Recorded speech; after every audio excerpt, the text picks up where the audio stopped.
Welcome into 49ers Access. My name is Sterling Bennett, and today we are going to preview the first of a two-game road trip with the San Francisco 49ers taking on the Baker Mayfield-led Carolina Panthers in Game 1 of the road trip. Game 2 again in 2 Sundays against the Atlanta Falcons. But look, San Francisco's coming off a big win against the Rams, an emotional win, a must-win game at home in prime time. I called it the Monday Night Massacre because of how good that defense was. 36 pressures, 7 sacks. What was it? 13 quarterback hits, whatever it was. An insane game for San Francisco. And it's looking like, at least on paper, this Sunday against the Carolina Panthers could be an equally insane performance from the defense and potentially an even better one from the offense. It's actually struggled so far this year. But look, the first thing I want to say is this is kind of a Deebo Samuel homecoming, right? He's from South Carolina. They're playing North Carolina, so not obviously different states by all means, but it kind of feels like this is Deebo Samuel's family comes up from South Carolina, watches him play in North Carolina. It's a homecoming. He wants to show out for, I guess, quote-unquote, the hometown folks, right, in North Carolina against the Panthers. But this just feels like a game where Deebo Samuel, who is already a great player, right? Like, we know what Deebo Samuel can do.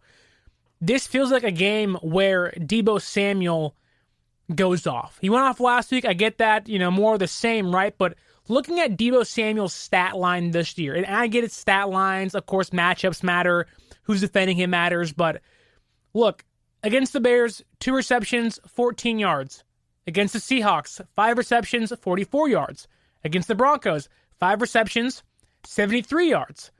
14.6 yards per catch against the Rams, 6 receptions, 115 yards, 19.2 yards per play, yards per catch, And of course, the big 57-yard touchdown pass that he caught from Jimmy Garoppolo and took to the house made Jalen Ramsey look dumb, made Taylor Rapp look dumb.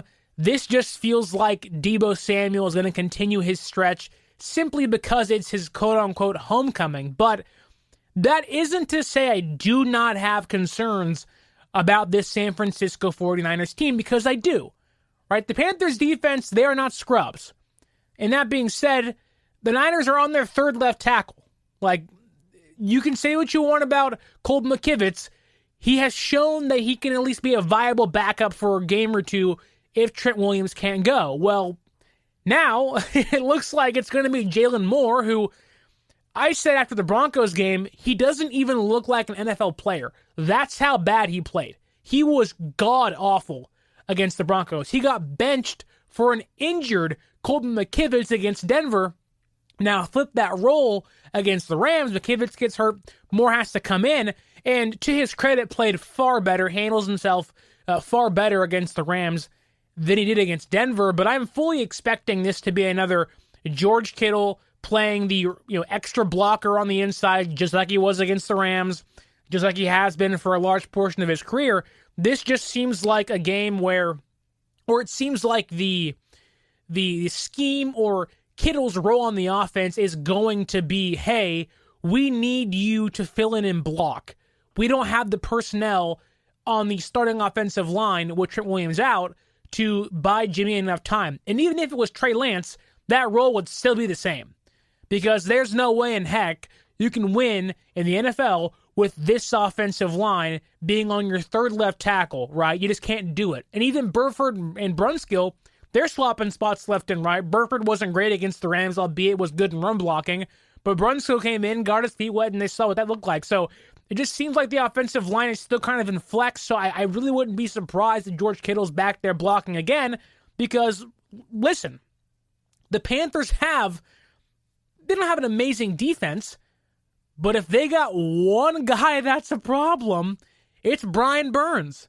I mean, Brian Burns was someone who I think Niner fans have respected for a while now, right? Like Brad Graham of the SF Niners said he wanted Brian Burns in the offseason. Trade for Brian Burns. If you're going to get rid of Deebo, get Brian Burns, right? That was kind of the conversation, right? Get you someone that you can pair with Nick Bosa.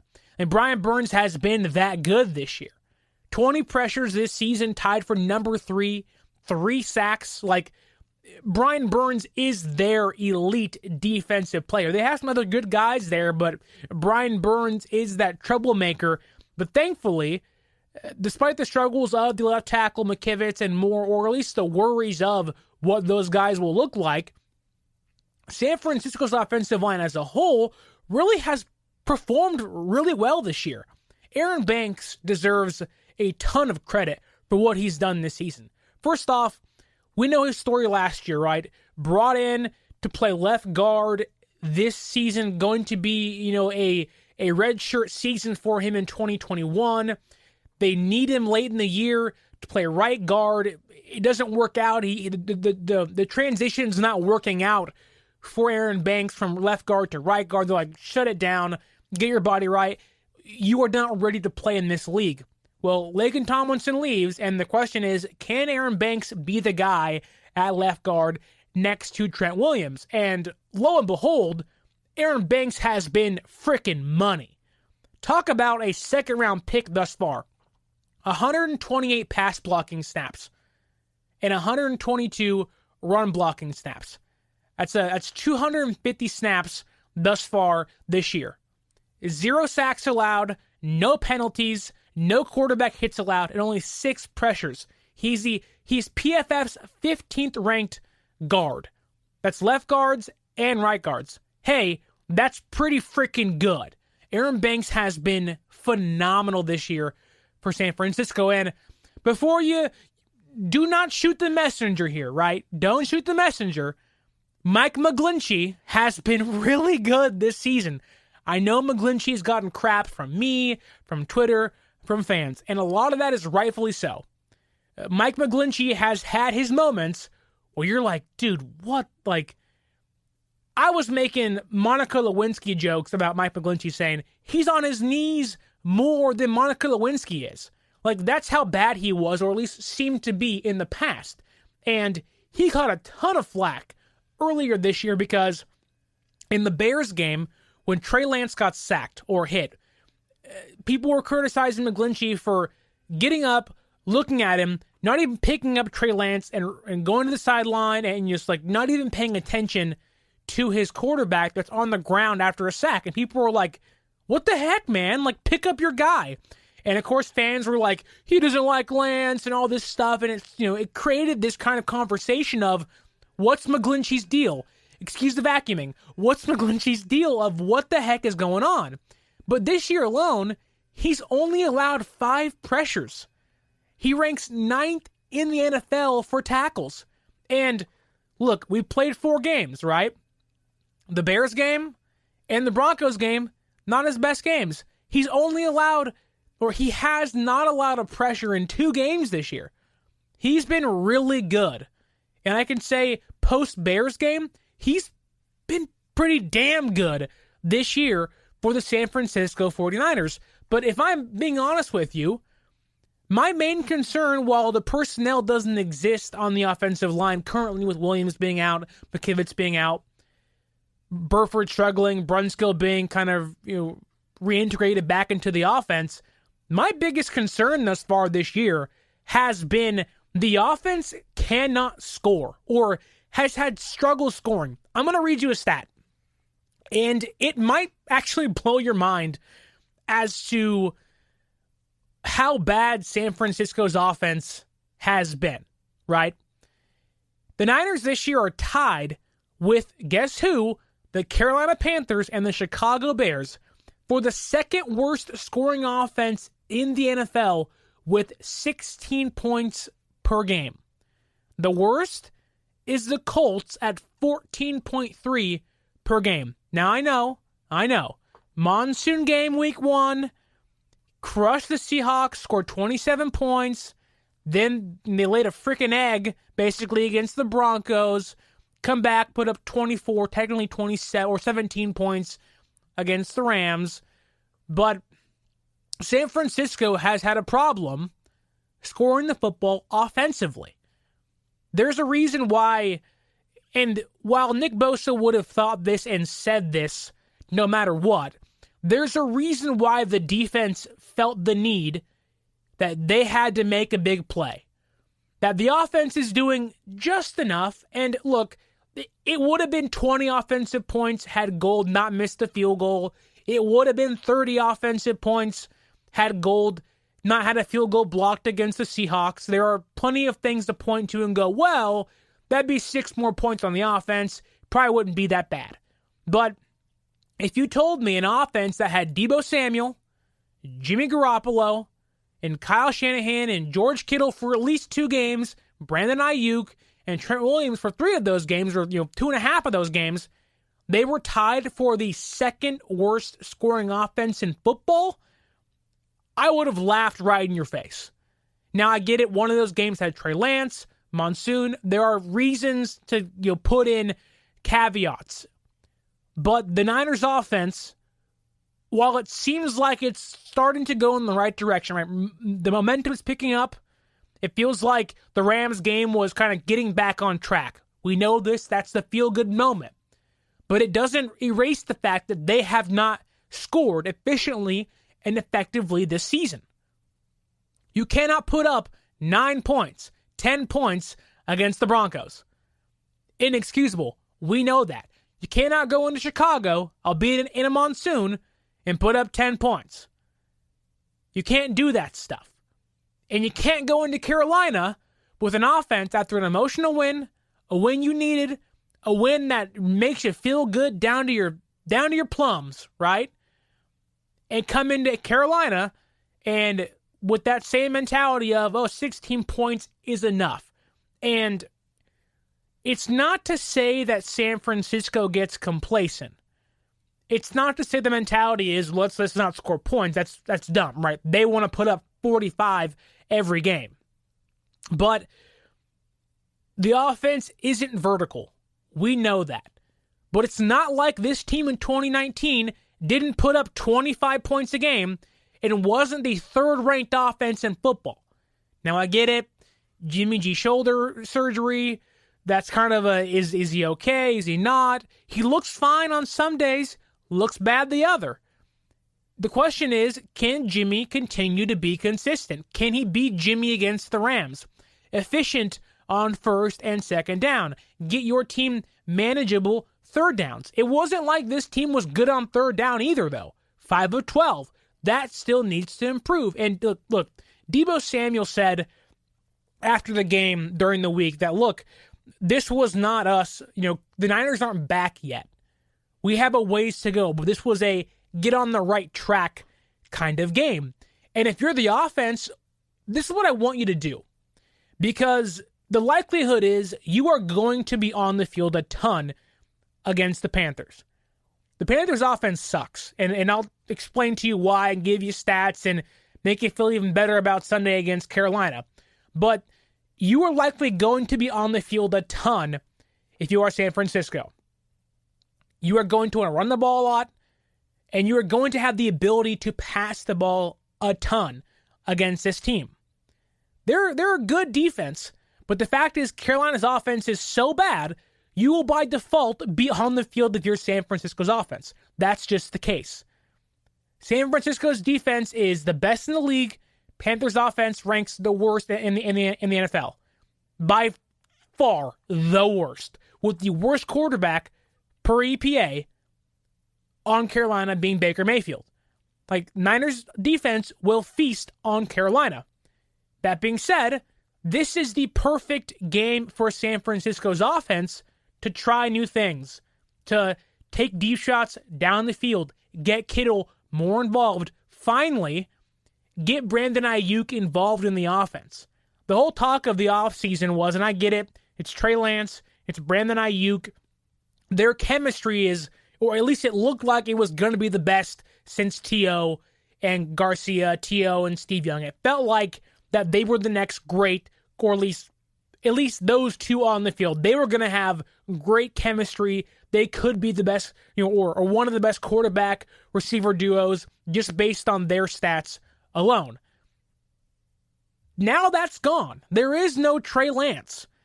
All the work they put in, all the work Ayuk built, all the chemistry Ayuk had with Trey Lance, poof, gone because of the injury.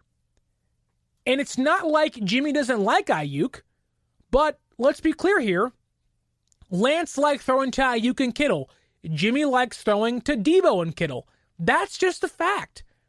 The offenses fit, or the quarterbacks fit those receivers.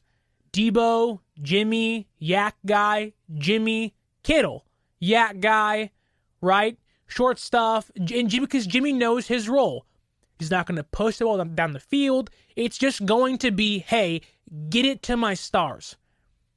And that's not even a knock on Jimmy, just who he is. With Lance, it was, hey, I can get it to you further down the field. I can put it where you can catch it, Ayuk, on the routes you want to run, on the top receivers. And Ayuk this season has really been an afterthought. And it's not even a knock on Ayuk. It's just the way it is, right? That's all it is.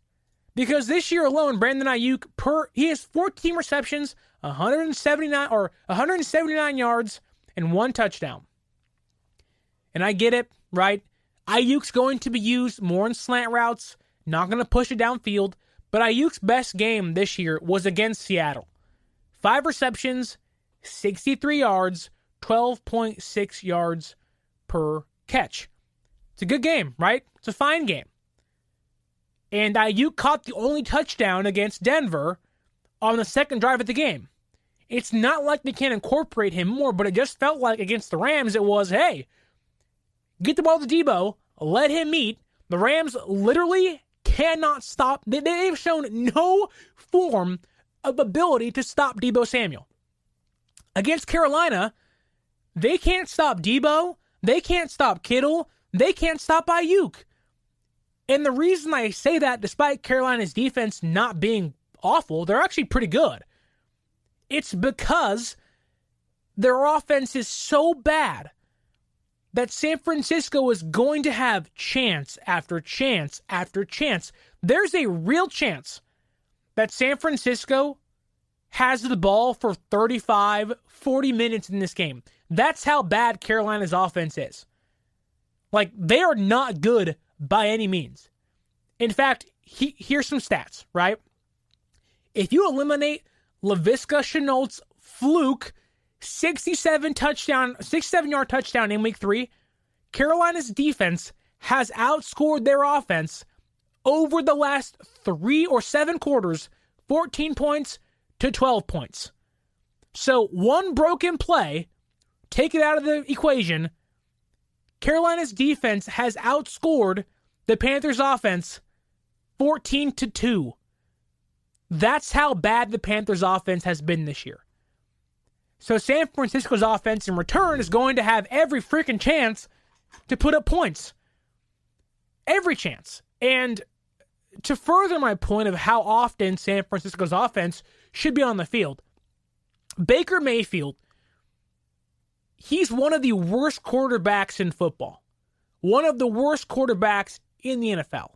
And I'll even go as far as say, at least this year, he has been the worst quarterback in football. The worst. In EPA, Baker Mayfield is negative 0.3%. In comp percentage above expected, Baker Mayfield, negative 15%. Both the worst in those categories. This year alone, against the Giants and the Saints, Baker Mayfield had a comp percentage of 48%. Baker Mayfield is not even completing 56% of his passes. And he's played all 4 games. He only has 4 touchdowns, and he's thrown 3 picks. He hasn't even totaled over 200 yards since week 1 against the Browns, which he had a little extra motivation because they were the team that drafted him and traded him away. Baker Mayfield's not been good, and the worst thing is that his own head coach, who is a bad head coach, Matt Rhule, has no confidence in him. Today, Matt Rhule held a press conference, maybe it was yesterday, but they asked him, hey, how's Baker doing? What do you think he can improve on, be better on? How is Sam Darnold, recovering from injury? Matt Rhule was like, Sam might come back next week. And like, even Matt Rhule, who he's a bum-ass head coach, he should have been fired last year. And the only reason he got another chance was because he said, hey, Darnold wasn't the guy. Give me Baker, who can hopefully come in and I can revitalize. They fired the offensive coordinator and said he was the problem. Joe Brady, he's the problem. No, Matt Rhule's the problem. And the guy who is a bad head coach in a broken offensive system he's somehow still running has no confidence in Baker Mayfield, who has also, in return, been really bad. Blame Baker, right? And again, Baker has been really bad this year. And the beauty of it is, the last time the Niners faced Baker Mayfield, when they were in Cleveland, prime time, 2019, I think, week 3 on Monday Night Football, that was the OBJ come get me game, right? That's what started the rumors of, hey, Jimmy, come get me. Hey, John Lynch, come get me for OBJ. That same night, San Francisco held Baker to 8 of 22 passing for 100 yards and sacked him 4 times, including 2 by Nick Bosa. San Francisco won 31-3. That's the plant the flag in the end zone game for Bosa, right? The Oklahoma-Ohio State rivalry came back together for 1 week, right? That was that game. Baker threw a pick to K'Wan Williams in the end zone in the first drive or second drive of the game. Like, Baker was bad in that game. And I can argue, and I think I should argue, San Francisco's defense is better this year than the Super Bowl run defense we had in 2019. At least the secondary's better. This year alone, San Francisco secondary, when targeting Charvarius Mooney Ward, quarterbacks have a quarterback rating of 35.4. And he's given up just 8 completions on 17 targets. That's 47.1% through 4 games this year. Shut down. Cornerback in Mooney Ward. Arguably the most underrated free agent signing thus far this season. But it doesn't stop there. Emmanuel Moseley, last week when guarding Cooper Kupp and Allen Robinson, 39 snaps, 8 targets, 5 receptions, just 19 yards for an average of 3.7 yards per receptions. Say it with me, lock down. Still doesn't stop there. We got safety still. Talanoa Hufanga this year, a 7.7 passer rating allowed per PFF. And Tayshaun Gibson, a 0.8 passer rating allowed per PFF. Guess what? That's the best for a safety tandem in the NFL. It's so good, PFF rounded down and gave them a 0.0 passer rating allowed. They have given up a 0 passer rating. That's how good San Francisco's secondary has been this year. Say it with me one more time. Lock freaking down. That's how good they've been. And oh wait, they're getting better. Oh wait, hashtag Billy Mays, there's more, right? Jimmy Ward might come back this week. Jason Verrett may come back this week. They're getting better. And they can make their debut in this defense that had 36 pressures in 7 sacks and 14 quarterback hits and a touchdown and 2 turnovers. They're going to play the worst quarterback and the worst ranked offense in the NFL. What do you think's going to happen? And I get it. You have to play the game, right? It's paper compared to the game, but everything leads to the defense dominating the Panthers offense, which should be expected, right? You're the number 1 defense in football. What else is going to happen? You got bum-ass Baker, and you got 1-star CMC. And look, I get it, right? You play Matthew Stafford. San Francisco owns the Rams.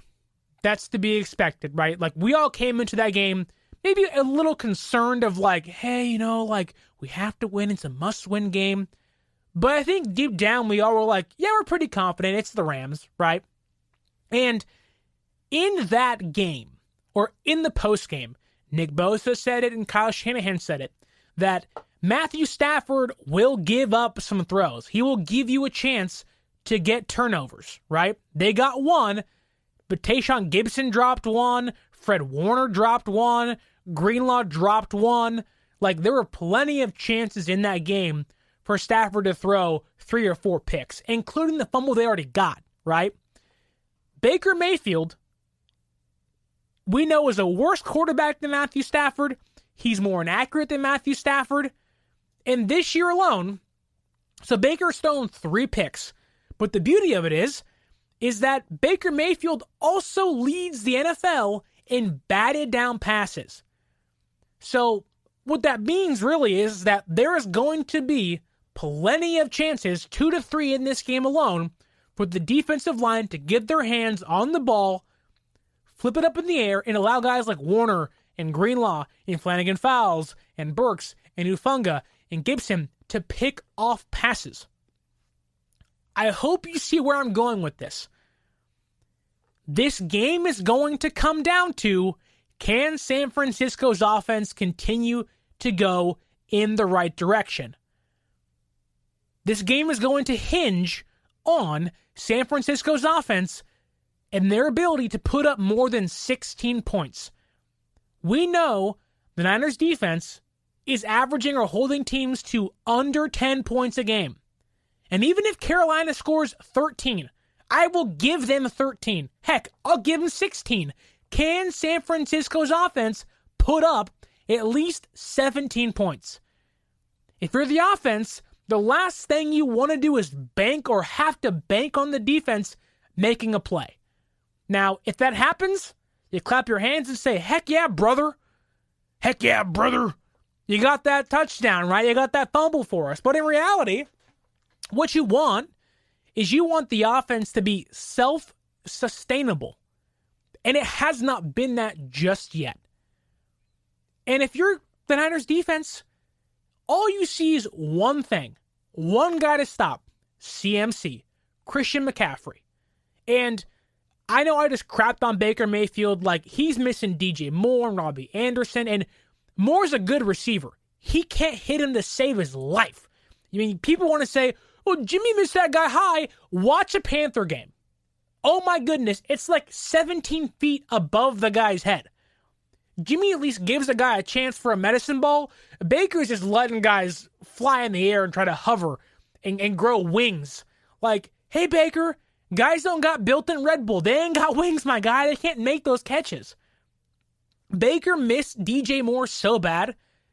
I don't know if you remember in around 2016, 2017, when the Jaguars went on their run and Allen Robinson was in practice with Blake Bortles, and Bortles missed him, and Robinson was like, man, pass me the ball, like, hit me. He was pissed in practice. That's what DJ Moore is saying every single time Baker Mayfield throws him the ball. There was an interview with Moore in the locker room today or yesterday again, and they asked him, like, hey, how has Baker looked? He was like, yeah, I mean, Baker's been okay. Like, yeah, like, he didn't want to talk about his quarterback. He was, like, ashamed that Baker was his quarterback. And so, despite how bad Baker has been, playing at the league worst level, with a broken Panthers offense and a broken system with a bad head coach and a bad OC, Christian McCaffrey this year on pace for 246 carries, over or near 1,200 yards, 81 catches, around 900 receiving yards, and almost 9 touchdowns. Like, Christian McCaffrey is still getting his. You want to know why? Screen passes, dump offs, Baker running for his life in the pocket because Baker's not seeing guys open, because the Panthers' offensive line's pretty good. Like, their pass block win rate. I can't talk. I apologize. Their pass block win rate ranked 12th. Pretty good. Their run block win rate ranked 6th. It's not like the Panthers aren't protecting Baker. It's not like Christian McCaffrey can't be effective in this game. That's why I'll give Carolina 13 points. CMC's going to get his. Like Cooper Kupp's going to get his, right? Now, Kupp more effective, but CMC's just as good, as explosive, just plays running back. And the offensive line for Carolina, while compared to our defense, it may be a different question, but it's not like they're scrubs. Like, I am not expecting San Francisco to have 36 pressures. Maybe 10, maybe 11. Like, the Panthers' offensive line actually is a pretty good unit when it comes to pass blocking and run blocking. Like, they are relatively complete, and they're young, right? So, like, I think Bosa will have an impact. Like, I do think the defensive line can get to Baker. What I'm trying to point out is that, like, San Francisco only has to key in on one thing: stopping Christian McCaffrey. Baker's not going to hurt you. And if he does, okay, whatever. Do it twice. I dare you. I can guarantee you can't. I can guarantee you cannot hurt me and hurt our defense twice. And if you want to test us, Mooney Ward, Moseley, Hufanga, Gibson, maybe a returning Verrett, Jimmy Ward, Fred Warner, Dre Greenlaw, Nick frickin' Bosa, Ebukam. Should I continue? The Panthers do not have the personnel to even take the field against San Francisco. That's how bad they are. And the guy that has the ball almost every snap in Baker Mayfield is playing at a league worst level. This game leans heavy San Francisco, at least on defense. But look, let's be honest here. This game is not won and lost on defense. You have to put up points, like I've been saying the entire podcast, right? San Francisco's offense is going against a defense that has allowed the 9th fewest net yards per pass. 5.8 yards. They are not giving up explosive running plays. I don't know if you watched the game against the Cardinals last week. Carolina Cardinals offense that has guys like Marquise Brown, Kyler Murray, James Conner, Rondale Moore, small, fast, gadget guys that have insane speed. The Panthers defense was keeping them in that game. Like it was not like that offense in Arizona was crushing Carolina's defense. No. It's actually the opposite. That game got ugly late because Baker Mayfield could not move the Panthers' offense down the field. It was like, hey, Baker, we're doing our job, do yours. And, well, not to the extent of Baker and Carolina, to a certain degree, I'm sure San Francisco's defense is like, hey, Jimmy, hey, Deebo, hey, Ayuk, hey, whoever on offense, hey, Kittle, we're doing our job, now do yours. And I think this is the perfect week for San Francisco to continue to build upon what they started against the Rams. 24-9, 17 offensive points. This week, give me 20. Give me the extra field goal and the defensive touchdown. That's 27 points, 27-13. Game money. Game, set, match. I'll take that every single week. That being said, because Carolina's offense is so bad, because Baker Mayfield sucks so bad, San Francisco's offense should be able to put up 30-plus against them. They are going to control the clock. They are going to be able to do all the passing they want. I get it, right? It may not be, big chunk plays, albeit San Francisco against a good defense in Los Angeles, or a good enough defense as a good secondary, Jalen Ramsey, Taylor Rapp, Darian Kendrick, plenty of guys there, right? 5 plays of 20-plus yards. 20-plus yards. They were getting huge chunk plays. I think Deebo had 2 of them. Obviously, the big touchdown. Jeff Wilson had 1. And then Juszczyk had 1. And I want to remind you because, look, San Francisco, West Coast to East Coast, road trip, 2 straight games. This is game one, right? This is game one of the road trip. San Francisco, and there really isn't any proof or stats to why I believe this or why I think this, but I just think it's this year and last year have been kind of similar, right? Had some injuries. The team started off slow against teams they should have beat, but now we're kind of back on track after beating the Rams in prime time. It just seems like that's where this year's heading, right? Or at least it's an early reflection of what last year was, right?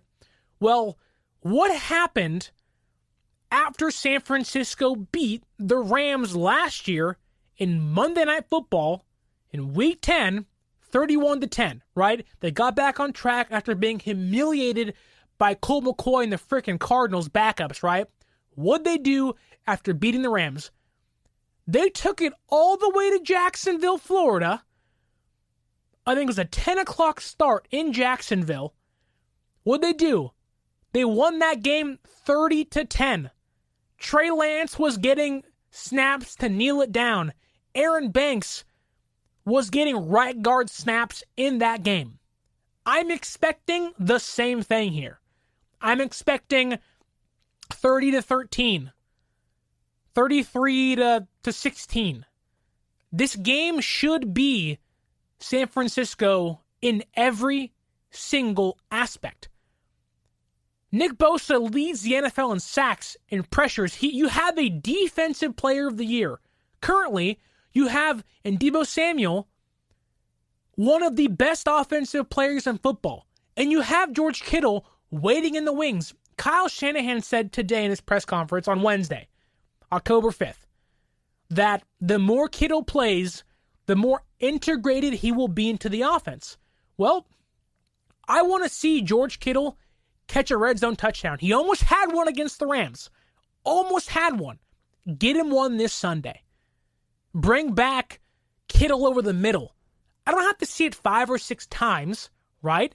I don't mind him extending drives on third down, catching a 3rd and 3 for a first down. That's fine. But I want to see impactful play.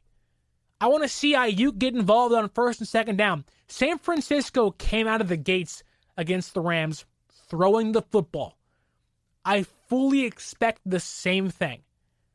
The exact, not game plan, but I do think now that, despite what people want to say, but this team does not have Mostert, doesn't have Mitchell. It has Coleman still, but he's not the same guy. It has Jeff Wilson Jr. playing very well. He had 18 carries last week. He'll be the bell cow back still. But in that game alone, did you get the essence they were relying on the pass, or the run, excuse me? I didn't.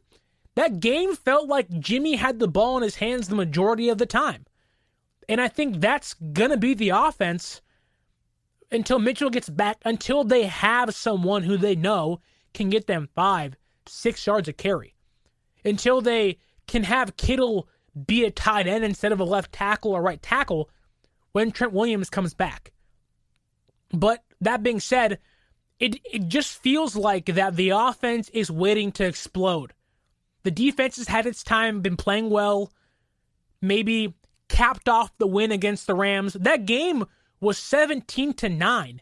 It was an 8-point game at one point. It was like, oh my goodness, like, are the Rams going to find their way back in this thing? I think this Sunday against Carolina, San Francisco truly says, hey, it's game one of the road trip. We're going to continue the Monday Night Massacre into that killing spree. Take on Carolina. Put them out of their misery. Take on Atlanta. Pluck their feathers. I think this is the perfect moment for San Francisco to find their offense, find the rhythm. Baby steps against the Rams. You got the win. I don't want to see 17 points offensively. Give me 20. Give me 23. Give me 26. Give me 30. Because guess what? These two next games against the Panthers and the Falcons, this is the gearing up games for Mahomes and the Chiefs. That's what these two games are. This is the best chance to find yourself, to hit that stride now so you can play the Chiefs, play the Rams again. And if you can go 3-1 in those games, House money. Guess what? You're 5-3. You're better than you were last year at the exact same spot in the season with the 4th easiest schedule going forward. So this Sunday against Carolina, I think San Francisco wins. I think they win handily. I'll say 30-13. I will give Carolina 13 points, what they really have been having a hard time of scoring. A really hard time. Put up 16 last week. Actually beat a relatively good Saints defense. Fought hard against the Browns. But it just feels like the offense has done nothing. The last 7 quarters, Carolina's defense has outscored their offense 14-12. Carolina cannot put up 13 points against a better defense than the Cardinals and the Saints. This game leans heavy Niners. Heavy San Francisco. I'll say 30-13. Niners win on Sunday. They advance to 3-2, stay in first place in the NFC West, and look to wrap up the road trip against Atlanta. And all of that being said, look, the injury report's not out yet. We know guys like Kinlaw may play and Armstead may play. We have no idea who's technically out yet for this Sunday. And I want to let you know that when that news comes out, who's playing, who's not playing, you're going to want to follow us on social media. At 49ers.access is the Instagram. At 49ers_access is the Twitter. That is the first place you are going to find injury updates, news updates, and even little hot takes. Me and Rams fans, the Ramily, we're getting into it big time on this week, and I will say I really enjoyed it. But that being said, you're also going to want to use that promo code 49ersaccess for $20 off your first purchase at SeatGeek. If you are a Niner fan in South Carolina, North Carolina, in the area, go see him play on Sunday. Niner fan in Georgia, go see him play against the Falcons in 2 weeks and save yourself some money. 49er Access is the promo code. Also down in the description of the podcast. Save yourself some money. Gas is expensive. Living's expensive. Watch your Niners for a little cheaper. It's a good deal. It's the best deal out there I can give you. Support the podcast and support your bank account. Support your wallet and save yourself some money. And that's all I got today for you guys. My name is Sterling Bennett. Enjoy Sunday. Niners, Carolina, 105 start. And until next time, this has been the 49er Access Podcast, and stay faithful.